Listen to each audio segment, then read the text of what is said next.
nhà nước xưa của mấy ông bố chỉ cả thì có bất cả thì cam nữa thì ngày này tranh video cam phim đục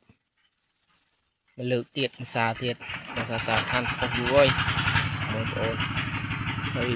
ngày này lá trong review pi cam phim đục con chặt phú được xa số nếu này mấy bố thì con sáu nhiều bạn đặt sạch ở video và đào ấy và ta đi chặt phú dạ bia ban bây giờ 4 ngày bài này là phía rồi người chặt phù này trong tầng mù níคือบ้าน40 ទៅ 50% ហើយអញ្ចឹងទេលោកមក 3 ថ្ងៃនេះយើងខ្ញុំចាប់ផ្ដើមដាក់ថៃពីពងឲ្យឃើញថាពីពងហើយនេះឃើញឆ្កល់ឡើងលើនោះអានោះស្នោវាដែលពីពងហើយវាបកស្នោក្បាលពីពងពូជហើយពីពងហើយពីពងបានបដាហើយ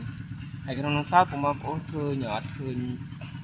វាមានខ្លះចាប់ភូខ្លះទៀតអត់ទាន់សូអស់ដោយសារអីកំហុសខុសឆ្គងដូចជាបច្ចេកទេសរបស់យើងខ្ញុំសារនេះអត់បានក្រិតក្រមតាមបទដ្ឋានបទពិសោធន៍ពីមុនមកទេដោយសារតែសំតនការងារធ្វើអត់ទាន់ធ្វើត្រង់អត់ទាន់ម្ល៉េះហើយបង្ខំចិត្តឲ្យដាក់ត្រង់តែមួយនៅក្នុងរយៈពេល3ថ្ងៃទៅ4ថ្ងៃដែលវាកំពុងតែវាញាស់ជាទូទៅវិធីសាស្ត្រក៏ដូចជាវិធានការពារក៏ដូចជាបទពិសោធន៍របស់ខ្ញុំធ្វើពីមុនមកយកខ្ញុំធ្វើការបំបែកត្រង់បានសេចក្តីថាកេះស្នោនៃពងពូជមិនថា1ខាំឬ1គីឡូកន្លះគីឡូទេយើងផ្ដោតទៅលើការរំពឹងញាស់របស់វាមិនមែនក្នុងកន្លះគីឡូឬ1គីឡូញាស់2ថ្ងៃអស់ទេ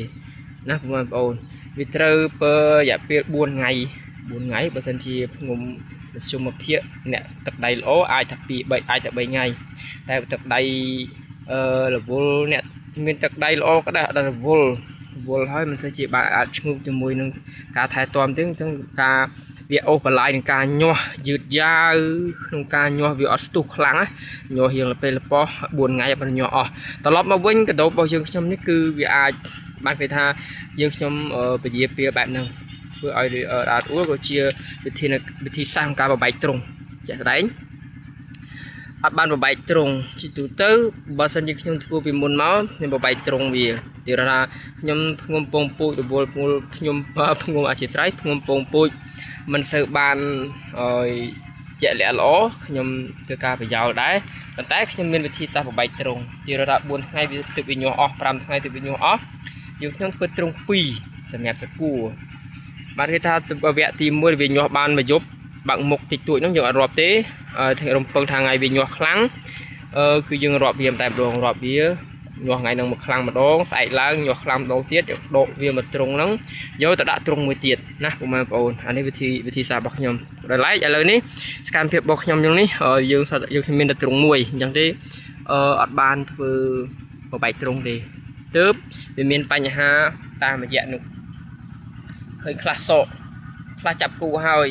ខ្លះទៀតពងហើយទៅខ្លះទៀតអត់ទាន់សក់នៅមានលក្ខណៈអញ្ចឹងបងប្អូនដោយសារអីដោយសារតែវិធីសាស្ត្រក្នុងការចិញ្ចឹមតាមរយៈមិនបំបែកត្រង់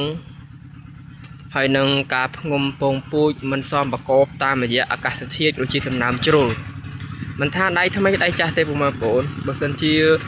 យើងផ្ងុំមិនមែនថាវគ្គនេះផ្ងុំ3ថ្ងៃញាស់វគ្គក្រោយទៀតផ្ងុំ3ថ្ងៃញាស់អស់ទេមិនមែនទេគឺញាស់ច្រើនជាទូទៅ4ថ្ងៃទៅ5ថ្ងៃប៉ុន្តែពេលប៉ុសអញ្ចឹងណាអញ្ចឹងនឹងមានវីដេអូបង្ហាញបងប្អូនតិចមិនមែនវីដេអូបង្រៀនទេវីដេអូបង្ហាញទស្សនវិជ្ជាសកម្មភាពនៃកដោហើយក៏បាក់វងចោកជាមួយនឹងការចិញ្ចឹមទៅវាមានការលាស់មិនទាន់គ្នាតាមរយៈដោះស្លាប់កាក់មិនទាន់ខ្លះទៅនៅមានស្លាប់កាក់ខ្លះទៀតទៅចាប់គូខ្លះទៅកំពុងតែក្រាបពងណាកំពុងតែដោតពង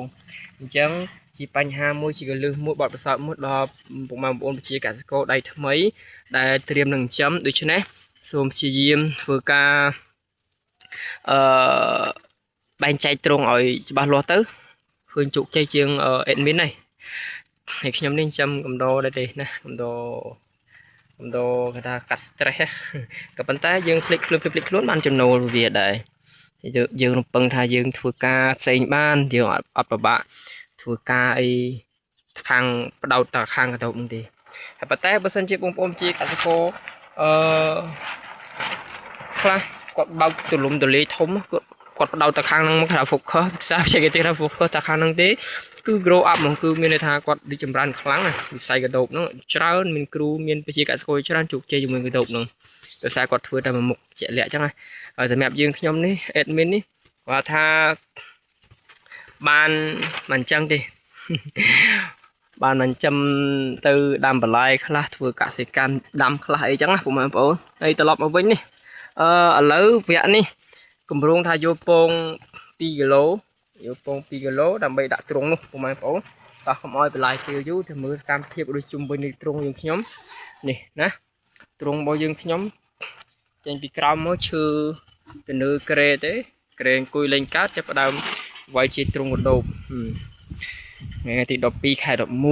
2025នៃគ្រិស្តសករាជនេះទ្រុងរបស់ខ្ញុំគម្រោងនឹងធ្វើផ្សារទៀតដោយឡែកទ្រុងនេះគឺធ្វើផ្ទាល់ដីតែម្ដងបងប្អូនមើលច្រឡំទេណាធ្វើផ្ទាល់ដីហើយនេះអានេះខ្ញុំកាប់បងប្អូនអត់ដីទេលេងដីហើយដោយសារអីនៅក្នុងព្រៃ